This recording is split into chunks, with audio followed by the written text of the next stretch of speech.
Bill Hurd from Hackaday. Today we're talking about high-speed design. Okay, what do I mean by high-speed design? Well, in part it depends on what you're used to, and in part it's about when the rules change. We talk about conductivity as electron flow. In fact, we had it all wrong, right? We show a picture coming out of the plus side of the battery and lighting the light bulb. And that is all about electron flow. That's about current. But when we get to high speeds, and that's a funny definition too, because I don't just mean the fundamental clock that's in your design, I mean the edges of those clock, which have a much higher high frequency content than that fundamental frequency. And we'll talk about that. So I've got all my test equipment, I got the good stuff fired up today. I've got frequency domain stuff such as my spectrum analyzer and my vector network analyzer. And I've got a really accurate, kind of old, but really accurate time domain reflectometer, and I can see picoseconds with it. A fraction of a nanosecond, right? And doing that, I can actually look at what's going on the PC board itself, and I've made PC boards to test it with. So let's get started. Okay, before we get started here, I want to make a comment about rules of thumb. Engineering's full of rules of thumb, and they do help when you're trying to, have 20 variables in your head, and you're trying to start to plot that path through your design goals and considerations. But my first rule of thumb is be cautious of rules of thumb. All right. And we're finding out more and more as our equipment gets better that some of these aren't based in fact, and also medicine too. There's some things over there. But rule number one, or rule of thumb number one for me, is at high speed it's about the EM field, the electromagnetic field, not electrons. All right. It's kind of like the photon wave thing, or is it particle or is it a wave? Well, I solve for both. So when I look at something, I look at it as if they are electrons, and then I look at it as if it is an EM field. And we're going to talk about the EM field. Consequently, if it's not about the electrons in the conductor, but this field that goes around the conductor, then I'll tell you that the signal energy, especially a multi-layer PC board, is in the dielectric. What? The insulation? Yes. That's where the energy is. All right? Electrons aren't energy. Yes, there's a resting mass, yeah, blah, blah. But the energy, this is Maxwell's world, right? It flows at damn near the speed of light, given some loss and some drag and some other factors. And these fields surround the conductors, and they intersect inside the inside layers of a board. And then you have to design knowing that, okay? So the third thing, you're going to like this one, is square corners might not matter hardly at all at the speed you're using. And I'll go into that a little bit. And I made an experiment to show you in addition to the math. So I hear a lot of times it's like I've seen people, it's like they know one rule and it's like, don't use square corners. If that's the only rule you can use square corners because it means you're not dealing with the other 29 things.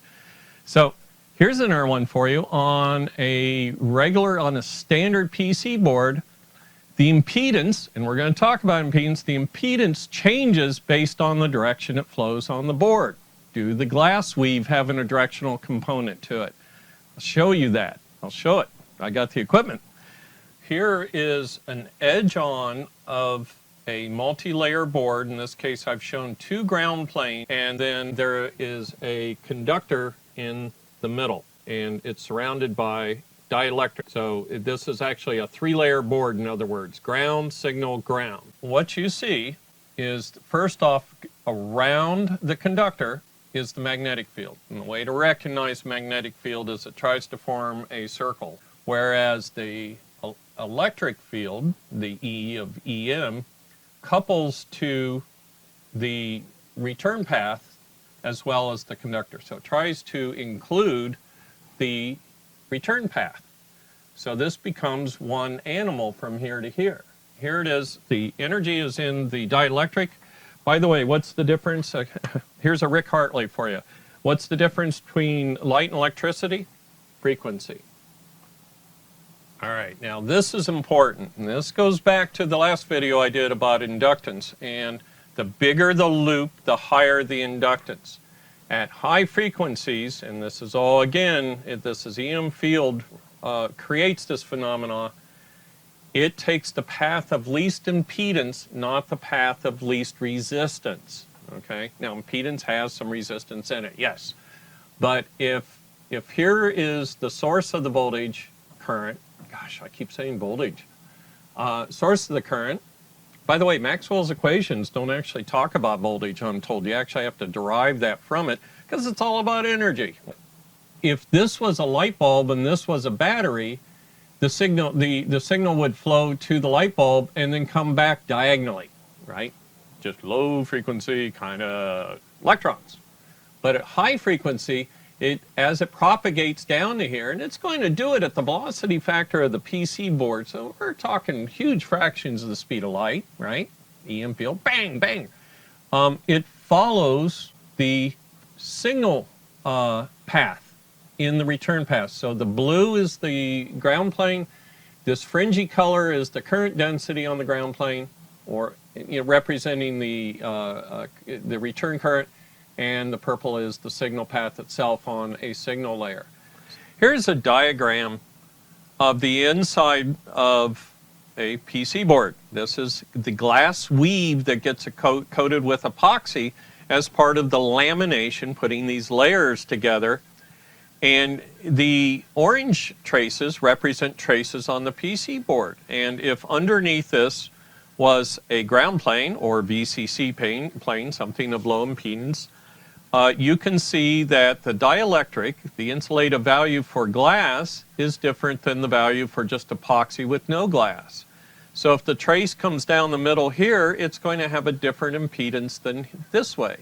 Consequently, a trace that does go horizontally is going to have a different impedance than a trace that goes vertically. And there's different weaves, and they're becoming more and more well documented. And the answer to this is we need to have the glass weave spread, have it rolled out, spread out, so that the gaps are very minor. And of course, this is a trade-off between, again, the adhesive of the epoxy and the glass weave itself. So guess what? You end up paying for this stuff as you go further and further into the high-speed design ramifications. But I wanted to show you this because I did an experiment to see if I could, with my test equipment, see if there is a difference between going horizontal, vertical, or at a 45-degree angle. All right, here's a PC board. Actually, I've got several of these that I shot to test this. And this, I used PCB weigh, and I've got their dimensions on here in both metric and English that are used to calculate the proper width to get the proper impedance, knowing that this is not an impedance control board. I wanted results I could show you, so I used a regular old board, not impedance control. PCB weigh was nice and sent me one that was impedance controlled where I could solder an SMA connector to it and see the effect of a true controlled one. But I like this one because I've got a horizontal trace, I've got a vertical trace on the bottom you can't see here, and if I were doing this for real, I'd have this in a stand that gets, so when laying flat it doesn't pick up some. So I've got diagonal, horizontal, and vertical, and then I've got a trace with vias in it, and then I've got a trace with a whole bunch of right angles. I don't know if you can see it here, but this trace is actually twice as long as the others because there's some 20 or 30 right angles, no radius to them at all.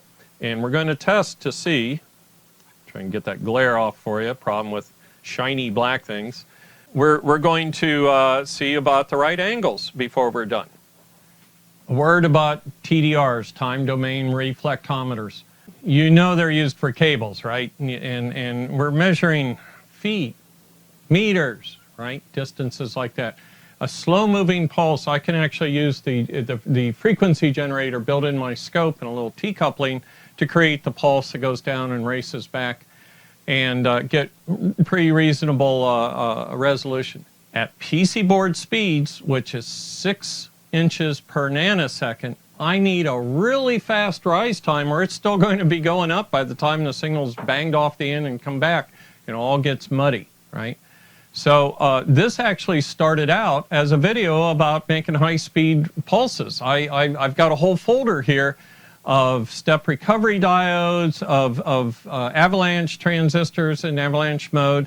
Jenny List did a mercury-wetted high-speed step pulse, and Alan Wolk on his channel shows you how to make one with transistors.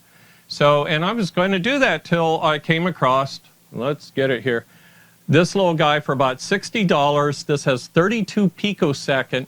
That's 0.00000000032 seconds. Or if you're a nanoseconds guy like I am, it's 0.032 of a nanosecond. And he did it with laser drivers, which, you know, I got to believe are more repeatable than avalanche mode of a transistor.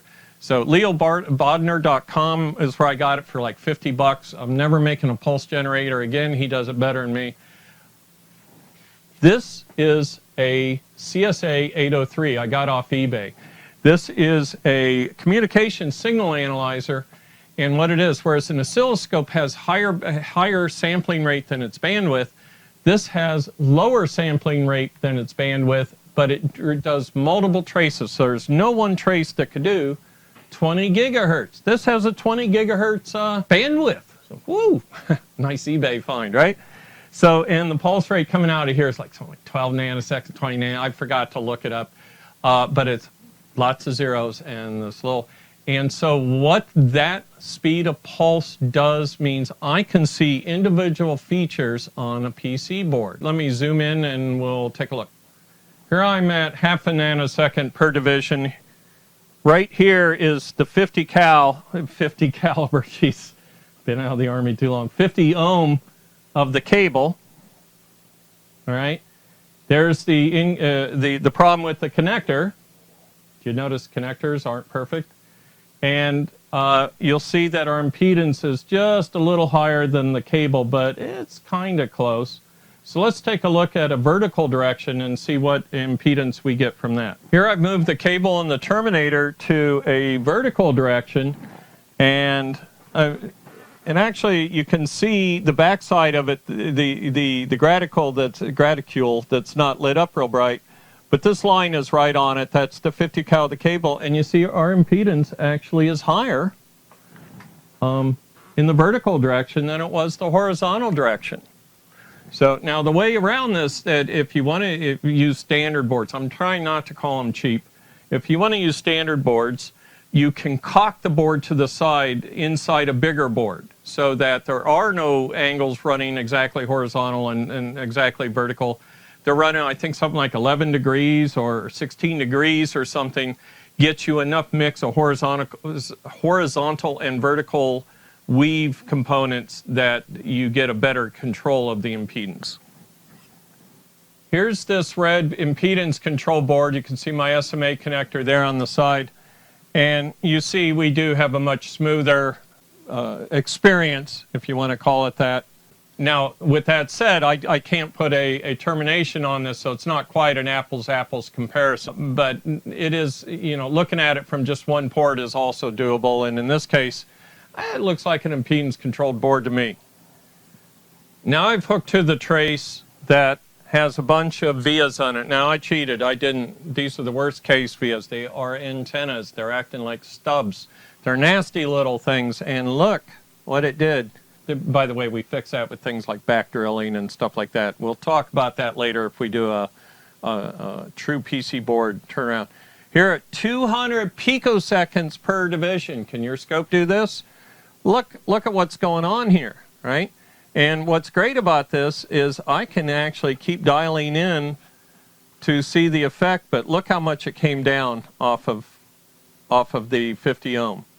So vias can have an effect. In real life, they wouldn't be quite this bad because you would do them better. I just threw a bunch of vias on there, wondering if I'd even see something that would show up, you know, for a video for Hackaday. Yes, they do. So let's take a look at right angles. I know I'm dying to take a glance. Here's the board with a whole bunch of right angles. Again, no filleting, no no radius E, no anything. Yes, you can spot them. That's them right there. Boy, if this matters a lot to you, you're a better engineer than me. No, in real life, this is not much. You'd pick up other artifacts. And I'm going to show you a formula because this isn't, you can't say they're never important, but it's a ratio of the width to the frequency that Eric Bogatin described better than I can. So I'm going to show you that about when you do need to worry about right angles. And the answer is yes, you know, a couple gig and up, yeah, you do. But at frequencies, especially Arduino-ish frequencies, they're nothing. So go start a fight with somebody over this one. Let me know how it goes. So the whole argument about square corners had a couple of origins. In the old days of RF at high voltages, you would clip the little, any sharp piece sticking out of the solder blob because you'd get a corona there. Well, high voltage does need to not have corners, yes, but not at 5 volts, 3 volts, or 1.8 volt. So the whole argument came down to this triangle represents an additional width. So it comes along at one width, it jumps to a slightly greater width, and then it becomes a skinny width again. And that change in width is a greater capacitance, and so a change in impedance. And yes, all of that's true. So two things. One, at 6 inches per nanosecond, this corner is going to go by in a picosecond, or, you know, some small number. So just the sheer speed of this wave propagating down here and turning, it just dwarfs that little bump in the road.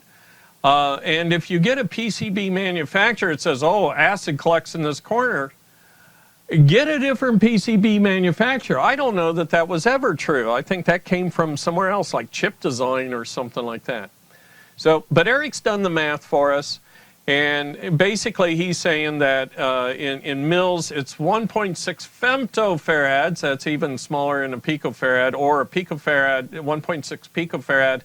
20 mils is 0.020 of that, and so it's very small capacitance. And he gave us a rule of thumb. Eric's known for defining rules of thumb. I think he's got one that says watch out for rules of thumb also. But he says if your rise time's less than 10 picoseconds and you're doing 50 ohm, you only have to worry about this if your trace is wider than 50 mils. Well, for me to get 50 ohm on most of the boards I use, you know, I'm down 5, 6, 4, 7 mils. I'm nowhere near 50 ohms. So I'll never come across this in what I design, I don't think. So here's the whole argument about the corner with math. And this is from an EDN magazine where Eric posted one of his rules of thumb. So I didn't have equipment like this back in the 80s. It existed. I didn't have it when I worked for Commodore. Hey, we were only like one of the top 3 computer manufacturers. Here's a board I did that has a wire on all of 6 million units, 5.7 million. And it's because I got a real bad, if I'm going to stick a TDR on this, I'm going to pop the wire off and see the difference. Maybe make that a chaser video or something.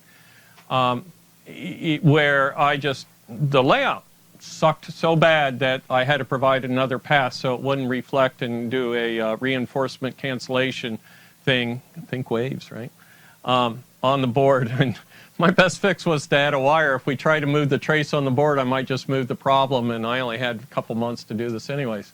So if I'd had this tool back here, I could have said, aha, still might have had the wire, right? So I got to stop there, man. We're like into 25 minutes already, and these videos are supposed to be 10 minutes long, and I barely scratched the surface of high-speed design stuff. But hopefully you start to see, you know, as we go up in rise times, and we can look under the covers and see the impedance and start to care about what the board is made out of. And right angles don't have the effect we thought they did, right, when we were younger.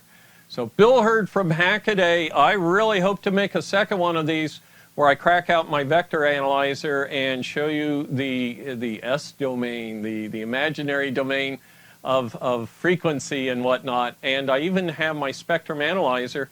I'm going to go back to those corners to see if they're spraying. That's the other thing they say, is they emit EMI, which can hurt you in FCC.